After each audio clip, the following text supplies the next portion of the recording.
Assalamualaikum warahmatullahi wabarakatuh. Jumpa lagi dengan saya ya, Dokter Akal di channel kesayangan kita, Hidayah Mualaf Channel. Channel yang mengedukasi dan menghibur. Channel di mana Oten yang datang untuk belajar akan pulang membawa ilmu, sedangkan Oten yang datang kejang-kejang akan makan tak sedap, tidur pun tak bisa sleeping ya. Saya dapat satu hal yang luar biasa lucu ya kali ini, di mana si pendeta mengapul segala ya, atau pengepul segala, ini sedang membahas Saifuddin Ibrahim dan juga Joshua Tewu dan semuanya ya, semua dibahas.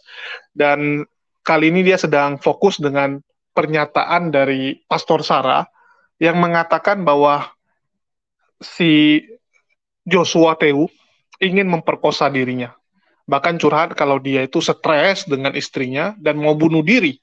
Ya, mau cerai dan bunuh diri. Yang lebih lucu adalah saat saya muncul di channel mereka, ya teman-teman bisa lihat, ya saya muncul main-main ke channelnya si Mangapul Sagala ya. Ya, ini saya komen di sini, saya suruh kasih semangat. Ya mereka langsung maki-maki, marah-marah ya. Eh banyak loh kardus. Ya, jadi teman-teman bisa lihat ya, mereka ngamuk-ngamuk. Oke, kita putarkan sekalian dari si uh, pendeta pengepul segala ya, pendapat dia tentang itu dan juga bagaimana si Saifuddin ikutan komentar di sini. Ada Saifuddin Ibrahim tadi juga komentar di sini.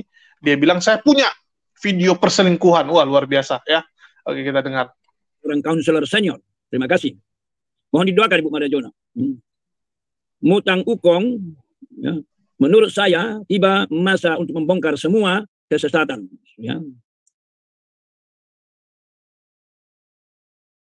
ya begitu ya. Banyak juga ya. Lalu Marquez, salam Pak Marquez.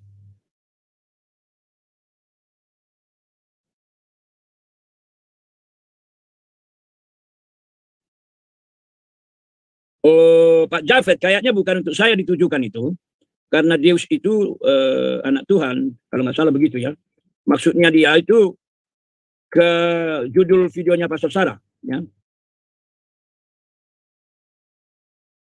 Wah, kalimatnya Ibu Maria Jona ini ketahuan kaunselor senior. DT dan PS Sarah sama-sama pusing. Dua-duanya PS. Pastor. Makanya hati-hati dengan PS ini. Wilma Robert. PS Sarah dulu itu kan sama-sama JT kawan baik. Ya. Lalu ME. Hahaha. Habis manis kau kubuang. Sungguh teganya. Deus Benedicta. Gila bawa-bawa Tuhan tapi judul video menjijikkan orang stres ini. Iya, jadi Pak Jafet itu dia sedang membahas video ini, videonya Pastor Sarah ya, Pak Jafet ya. Efraim, segala sesuatu ada waktunya, waktu tertawa, menangis, ada waktu menanam, waktu mencabut. Ya, betul. Untuk segala sesuatu.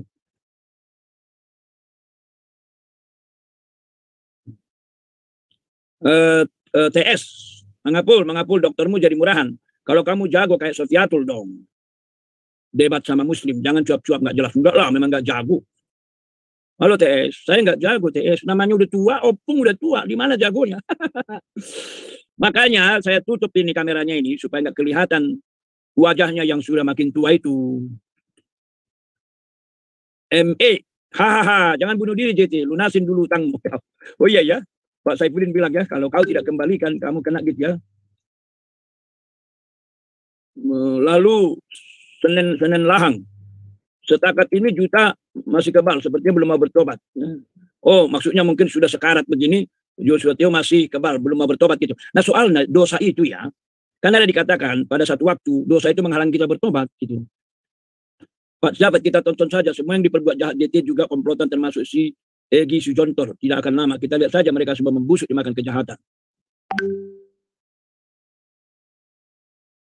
Lalu ME saat berteman dengan perusuh Kristen di Lombok, dialah bersifat sama. Betul kan ES penjahat? Marquez, Wilma Robert, ya mereka dekat banget. ME, emang kakak Sarah tangannya dipegang, terus diem atau ngelak? Kakak Sarah ini ya. Sepertinya private counseling lebih bagus. Hanya pendapat saya saja Pak Pendeta. Loh kan ini udah publik, jadi publik kita coba balance gitu, kita doakan. Pak Saifuddin, Saya punya video selingkuh JT, Pak. Alamak, Pak Saifudin. Pantas saja kartu mati. Kok bisa sampai dapat videonya, Pak? Ya, aduh, ngeri. Oke, di sini kita komentar dulu ya. Jadi Saipudin juga tadi masuk, ya dia komentar di live chatnya, cuman udah ketimpa, jadi nggak nampak lagi. Di mana dia mengatakan kepada Mangapul Sagala, dia punya video perselingkuhan, ya si Joshua Teu dengan seorang perempuan. Jadi video XXX lah, seperti yang sudah kita kabarkan ya, sudah kita buat kontennya, di mana Saipudin mengatakan akan menyebarkan video tersebut kalau uangnya nggak dikembalikan. Wah, luar biasa ya, akan menyebarkan video XXX gitu. Wah, ini saya juga bingung kenapa bisa ada ya. Tapi memang Saipudin Ibrahim ini sangat sering ya dia menyimpan rahasia dari para oten-oten yang lain. Bahkan dia sebut banyak pendeta yang lain juga dia pegang rahasianya.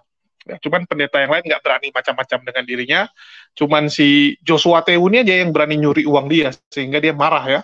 Jadi kita malah pingin kalau bisa ya dibongkar semua lah. Ya, biar semua orang tahu sisi gelap dari gereja.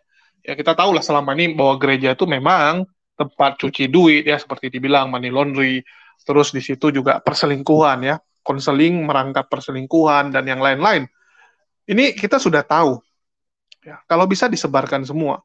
Bahkan kalau teman-teman menonton, ya saya juga barusan post di debat panas ya, biar beda kontennya antara yang di HMC sama debat panas. Itu saya pisahkan kontennya, di mana di debat panas kita barusan lagi live tentang curhatan hati Pastor Sarah. Ya, jadi ini curhatan hati Pastor Sarah, nggak akan saya campur di HMC.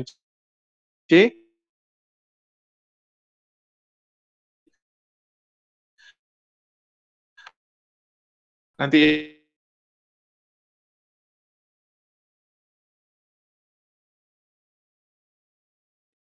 yang di debat panas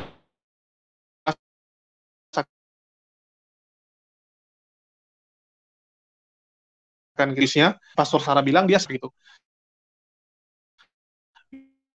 Bisa selamat, padahal sudah tendang. Tapi dibilang sama Pastor Sarah bahwa dia sudah sempat melihat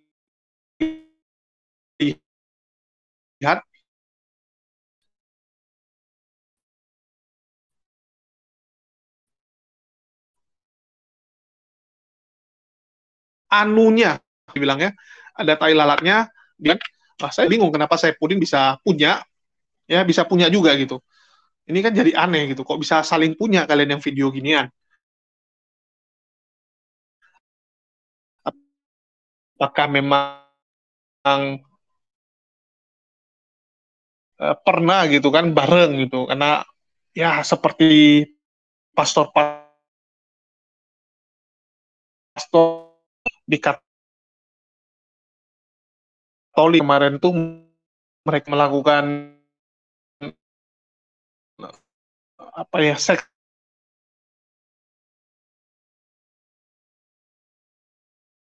dengan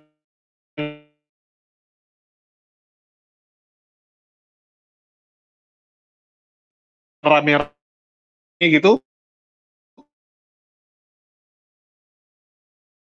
Pulsa memang dia nggak suka tahu rasakan hal tersebut. Ya, pengen tahu juga yang namanya janda-janda Salome itu seperti apa. Ya, saya nggak tahu ya kebenarannya seperti apa, tapi ya kita dengarkan saja. Ya, semoga ini jadi pelajaran gitu, jadi pelajaran ya. Jadi ini benar-benar, teman-teman Kristen ini kalau masih percaya dengan agama ginian, saya juga nggak habis pikir gitu. Udah jelas-jelas ya ini agama yang nggak benar gitu, udah agama yang nggak benar ya, prakteknya udah nggak benar. Jadi jangan dibilang oh itu oknumnya, bukan agamanya, oknumnya yang nggak benar gitu, bro. Ya oknum itu berdasarkan ajaran agamanya, apalagi ini pemuka agama kalian, dan bukan satu. Kalau cuma satu dua persentasinya kecil masih mending, ini banyak loh. Bahkan Pastor Sarah mengatakan 60-an%, 2/3 pastor tuh nggak ada yang benar. 2/3 pendeta nggak ada yang benar. Bayangkan, lebih daripada mayoritas. Artinya apa? Artinya setan bekerja di dalam ajaran ini. Ya. Teman-teman bisa lihat ini, saya post punyanya. Ini keren nih video, wajib teman-teman nonton ya. Sisi gelap gereja, Pastor Joshua Tehu coba perkosa Pastor Sarah ya. Di debat panas barusan saya post. Ya, mungkin kita dengerin bentar ya, untuk referensi juga. Ya, bagi teman-teman yang mau nonton full di sini, nanti kita akan buat beberapa chapter. Dia matikan langsung itu, dia susul saya, dia masuklah ke dalam itu. Ngapain kau ikut? Saya bilang gitu. Nah, ini kan ke atas katanya, ke kamar saya. Dia bilang, aduh, saya pencet-pencet kan nggak bisa saudara. Kalau udah dibawa naik ke atas kan kita harus ke atas dulu baru turun ke bawah ya. Loh ini aku mau turun. Saya bilang gitu. Udah kamu tenang aja, ada CCTV, dia bilang gitu. Aku mau turun gitu. Saya bilang gitu kan di dalam. Langsung naik lah ternyata ke lantai atas. Terus sampai terbuka itu langsung dia tarik lah saya ke tempatnya dia. Ternyata dia di kamarnya itu ada lantai berapa ya? Saya nggak ingat itu lantai berapa, tapi yang jelas di atas. Dia bola ke kamar, di situ saya mau teriak saudara. Saya bilang, saya teriakin, saya bilangin kau mau perkosa saya. Tapi saya pikir lagi sini, ya coba teriak aja dia bilang. Kalau nggak kita nanti dipermalukan di sini, dia bilang gitu. Dia mengancam saya di situ. Terus saya pikir, iya juga. Kalau saya nanti teriak, tolong aku mau diperkosa. Orang nggak akan berpikir bahwa saya yang ingin diperkosa, yang mau diperkosa sama dia. Karena semua orang tahu dia memang ada tinggal di unit itu. Orang akan berpikir saya datang ke sana, saya yang mengganggu dia. Dia bisa putar balikan itu. Jadi saya dilema. Memang situasi saya, posisi saya saat itu memang gak enak banget, saudara. Sulit banget saat itu. Nah saat itu dia langsung paksa karena begitu depan lift itu langsung cuma 2, 3, 4 langkah gitu, udah langsung kamarnya dia. Langsung dia buka di situ. Terus aku nggak mau yang kayak gini loh bang. Aku nggak suka kayak gini. Tunggu. Saya tuh cuma mau ngobrol aja sama kamu. Saya janji. Saya tahu. Saya salah tadi itu. Saya bilang, aku nggak suka. Kau pikir aku perempuan apaan? Saya bilang itu. Iya loh bang, kau lambat tuan, aku lambat tuan. Saya bilang, iya saya tahu, saya salah gitu. Yaudah aku mau turun. Saya bilang gitu kan saudara. Tapi tetap dia paksa lagi. Dia malah semakin menggila di situ. Nggak tahu ya, seperti setan apa ya. Saya juga nggak tahu ya. Langsunglah dia paksa, dia peluk saya, langsung dia cium saya. Langsung saya dorong, ditarik lagi saudara. Habis itu dia buka lah celananya saudara. Dan dia paksa lah saya untuk sampai saya terjatuh ke tempat tidurnya. Timpanya lah saya di atas. Saya celana panjang ya. Karena si Deborah pun tahu itu. Saya ke rumahnya, apartemennya pun saya celana panjang. Saya baru nyampe, dia minta beli makanan itu. Nah, habis itu langsung dia paksa lah buka celana saya saudara. Itu kalau mau dicari, ada mainan kalung saya salib, mungkin itu terjatuh di situ, entah nyangkut atau bagaimana, tapi keluar dari situ sampai hari ini tidak saya temukan.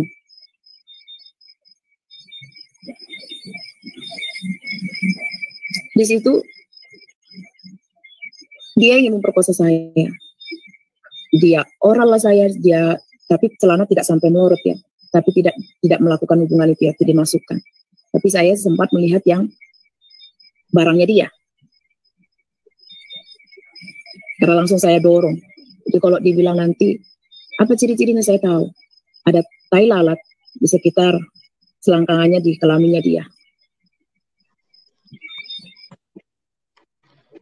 Oke, teman-teman kalau mau lihat full, mungkin dilihat di debat panas saja ya. Tapi di sini saya mau jelaskan, saya juga agak bingung gitu ya. Saya coba tadi mikirkan kejadiannya. Saya agak bingung gitu. Pertama, dia naik lift ke atas. Kalau salah lift, orang biasa langsung ya udah nggak keluar dari lift. Karena kan keluar dari lift, dia bilang 3-4 langkah sudah kamar dia. Tapi kan istilahnya kamu bisa nggak keluar dari lift dong, atau tekan bantuan di lift. Di lift itu ada bantuan. Atau kamu ya udah biar aja si JT keluar, kamu turun lagi. Itu yang pertama. Terus kedua dia bilang dia sempat ini ya di oral, dia bilang ya, ada kata di oral gitu. Saya nggak ngerti ya apakah maksudnya dijilat atau apa gitu kan, karena dia bikin judul ada jilat apa gitu kan ya. Terus saya juga bingung, dia sampai bisa ditidurkan di tempat tidur ya, sudah ditidurkan di tempat tidur terus ditimpain terus diapa-apain gitu ya. Di sini saya melihat ada yang aneh kalau teman-teman cermati ya. Ada yang aneh yaitu apa? Di mana dia mengetahui ada tai lalat di samping alat kelamin atau selangkangannya JT. Kalau dia istilahnya JT buka celana, ya pasti otomatis kamu kalau nggak mau kamu refleks, kamu tendang terus kamu lari. Ya, kalau memang kamu mau diperkosa, kamu berusaha supaya bisa selamat, pasti kamu begitu dia tarik celana kan ada kesempatan, karena kan dia susah lari karena celananya lagi gantung, belum sampai istilahnya belum sampai turun habis gitu kan, ditendang, terus dia bisa lari. Tapi di sini dia bisa lihat tai lalat. Tai lalat itu kan kecil, ya. Kalau dalam panik gitu kan gimana ceritanya gitu bisa nampak? Gimana ceritanya bisa nampak? Ya, saya nggak tahu. Teman-teman yang pikirkan sendiri gitu ya, sebuah tai lalat bisa kelihatan di saat yang cepat gitu. Kalau kamu memang mau menyelamatkan diri kan cepat gitu. Begitu dia buka celana, sepak, lari gitu. Nggak mungkin tunggu dia buka celana selesai, dia datang lagi, kamu liatin, kamu eh, kamu survei dulu bagian tubuhnya semua, baru kamu lari. Nggak mungkin gitu. Kalau normal, kecuali memang dia udah nikmati permainannya, ya dia bilang di oral sama si JT, ya dia sambil menikmati itu, baru terakhir mungkin dia sadar, wah ini bakal jadi skandal gitu, baru dia lari. Ya, baru dia lari. Tapi kalau enggak ya aneh gitu. Dia pergi bisa tahu ya, bisa tahu dan dia keluar dari lift aja udah aneh gitu. Kamu udah tahu waktu di bawah, dia sudah coba mau diperkosa, waktu dipeluk mau dicium gitu kan. Tapi dia ikut ke atas lagi. Ya, dia ikut ke atas lagi dan dia keluar dari lift. Saya juga nggak tahu ya. Tapi yang aneh di sini Oten-Oten nggak sadar banyak hal. Malah kayak si Oten-Oten Pauker sini ya, kayak si Mangapul Sagala juga ikut-ikutan mengomentari seakan-akan si Pastor Sarah ini bersih gitu, seakan-akan bersih ya. Dan saya nggak tahu kalau yang video dimiliki oleh Saifuddin apakah antara Pastor Sarah dan si Saifuddin sama JT ya, yang dimiliki Saifuddin ini Pastor Sarah sama Pastor JT atau sama perempuan lain atau sama Sob Katul ya, bisa jadi videonya ya dengan Sob Katul. Saya nggak tahu yang mana. Tapi intinya adalah ini benar-benar mencoreng kekristenan, saling bacok, saling bunuh ya. Tapi ini memang sisi gelap gereja. Dan ini bagus dibongkar, biar orang-orang Kristen di luar tuh tahu. Jadi besok-besok cari gereja tuh yang benar. Jangan asal cari gereja karena pikir, wah pendetanya luar biasa terkenal, hebat gitu kan. Ini gerejanya benar, enggak. Gereja itu cuman satu kayak cangkang, yang sebenarnya dalamnya ya hancur. Semua bullshit lah, kalau kalian sudah tahu dalamnya semua bullshit. Kalian belum lihat dalamnya aja, tapi mungkin nggak semua. Tapi banyak kan seperti itu. Dan ajaran agama ini tidak membuat orang tuh lebih baik. Ya, agama itu seharusnya membuat manusia tuh jadi lebih baik kalau dia belajar lebih dalam. Tetapi kita lihat bagaimana ajaran ini malah mengubah orang. Menjadi, ya ini, mementingkan uang, mementingkan seks. Kalau ada orang bilang, oh Islam juga sama gitu kan. Orang Islam itu yang belajar jadi teroris, itu bukan karena dia belajar agama Islamnya. Tapi dia ikut pemahaman orang yang kasar. Bukan karena dia sibuk dengan belajar Islamnya. Enggak. Kita bisa melihat ulama itu kalau benar-benar fokus dengan ajaran Islam, malah dia nggak peduli dengan duniawi. Diundang, ya jarang datang gitu. Dia fokus di rumah belajar terus, ya ngaji terus, mempelajari agama terus gitu. Banyak itulah umat Muslim tuh yang ulama-ulama yang istilahnya benar-benar terlalu mempelajari agama, mereka akan fokus dengan itu dan nggak gitu ngurusin duniawi lagi. Tapi yang teroris itu karena mereka memang diajak. Ya, lingkungannya yang buat mereka jadi seperti itu. Tapi kalau gereja enggak loh. Gereja itu bukan lingkungannya yang membuat. Malah lingkungannya nggak ada yang tahu ya. Nggak mungkin lingkungannya sesama pendeta, ada grup pendeta, semua sama-sama pelihara perempuan gitu. Enggak. Masing-masing itu. Personal masing-masing. JT pelihara sendiri. Dan dia juga nggak mau pendeta lain tahu kalau dia pelihara. Malu gitu kan. Begitu juga dengan pendeta atau pastor yang lain. Pelihara juga, tapi nggak mau orang lain tahu. Bakal jadi skandal kalau yang lain tahu gitu. Jadi masing-masing ngurusin masing-masing. Itu kenapa? Karena mereka mempelajari Alkitabnya terlalu banyak. Belajar gitu kan. Makin mereka belajar, setan-setan atau roh-roh yang ada di udara tuh makin mempengaruhi dia. Kan mereka melawan bukan kepada darah dan daging, tapi penghulu-penghulu dan roh-roh yang ada di udara. Ini yang akan masuk ke dalam diri mereka, roh-roh itu. Karena kenapa? Alkitab itu yang membukakan celah untuk roh-roh itu masuk. Makin kamu belajar kekristenan, maka celah yang kamu buka untuk diri kamu dimasuki setan tuh makin banyak. Itulah kenapa, ya kayak contoh, orang yang sebelumnya normal, kayak didoain sama pendeta bisa kerasukan. Karena begitu kamu buka hati kepada Kristen ya, kan syaratnya waktu didoain, buka hati kepada Yesus. Ya, kalian harus buka hati, baru bisa didoain. Begitu kamu buka hati, maka setan tuh bisa masuk. Ya, membuka hati, maka setan itu masuk. Itu artinya kamu membuka pintu untuk setan-setan dan roh-roh jahat agar bekerja dalam hidup kamu. Ini yang ngeri. Tinggalkan ajaran agama ini. Ya, saya katakan kepada para oten-oten, silakan kalian renungkan sendiri. Yang sebelumnya orang normal, tiba-tiba kalau ke gereja membuka hati kepada kekristenan, selalu seperti ini. Kalian perhatikan. Ya, saya nggak suruh kalian dengarkan saya 100%, kalian perhatikan dulu, pelajari. Ya, saya minta kalian pelajari, kalian lihat. Ya, kalian lihat apa yang terjadi saat orang sudah membuka hati kepada kekristenan. Orang tersebut akan menjadi orang yang berbeda dan kacau balau. Ya, kalau dia baik, itu karena orangnya. Nggak ada hubungannya dengan kekristenan. Kekristenan tidak membuat orang itu lebih baik. Tapi memang orang itu punya hati yang baik. Manusia punya hati nurani. Bukan Roh Kudus ya, hati nurani. Kalau dia jadi parah, kalian lihat, saat dia menerima itu, roh itu masuk ke dalam dirinya. Saya sudah melihat begitu banyak ya, orang yang sebelumnya baik-baik saja sebelum ke gereja, begitu dia membuka hati kepada kekristenan, tumpang tangan pendeta kepada dirinya, ya, rebah, ya, sikara raba sana raba sini, tiba-tiba dia jadi sering yang namanya kerasukan-kerasukan seperti itu. Ini yang teman-teman harus perhatikan baik-baik ya. Saya katakan, tinggalkan ajaran agama ini bahaya. Ya, segera tinggalkan selagi masih sempat. Jangan sampai ya nanti kalian sudah hancur seperti PS Sarah gini ya, sampai dia papain gitu, dan perempuan-perempuan lain tentunya ya, bukan PS Sarah aja. Ya, kalau PS Sarah kan mengatakan dirinya nggak disampai di tiduri ya, dia bilang barangnya JT atau burungnya JT nggak masuk ke dalam vagina dia atau kelamin dia. Ada chatnya dia ya, ada chatnya seperti itu. Tapi bagaimana dengan yang lain-lain? Banyak sekali. Jadi perempuan-perempuan lain yang sudah jadi korbannya JT banyak. Apakah kalian mau sampai seperti itu dulu baru kalian bertobat? Sudah rusak loh, nggak bisa dikembalikan lagi. Ya, yang gituan nggak bisa dikembalikan. Kalian mau bayar berapa banyak pun nggak bisa kembalikan. Mimpi buruk seperti itu nggak bisa lagi kembali. Jadi saya harap kepada teman-teman, ya segeralah bertobat. Selagi masih sempat, segeralah bertobat. Karena tinggalkan ajaran ini. Saya sudah pernah di dalam, saya mengetahuinya. Ya, Yesus nggak pernah mengajarkan ini. Ini bukan ajarannya Yesus. Kalau kalian memang ingin, ikuti ajaran Yesus. Jangan ikuti ajaran ini ya. Kalau kalian memang bilang, oh saya mau mengikuti ajaran Yesus, ikuti ajaran Yesus, saya nggak pernah masalah.